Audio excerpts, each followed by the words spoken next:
Showers and thunderstorms. Tuesday, west winds 10 to 15 knots.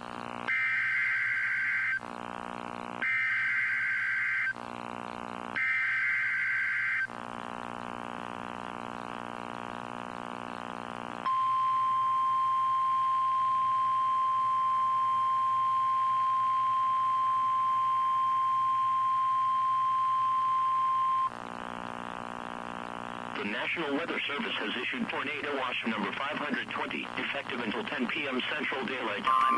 This watch includes the following counties in Texas: Brazoria, Chambers, Fort Bend, Galveston, and Harris, and the following coastal locations: Galveston Bay, and coastal waters from High Island to Freeport, Texas out 20 nautical miles. Remember, a tornado watch means that conditions are favorable for the development of severe weather, including tornadoes, large hail and damaging winds, and close to the watch area. While severe weather may not be imminent, persons should remain alert for rapidly changing weather conditions and listen for later statements and possible warnings.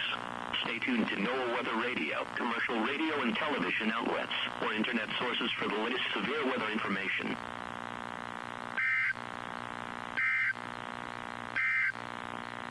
The coastal waters forecast.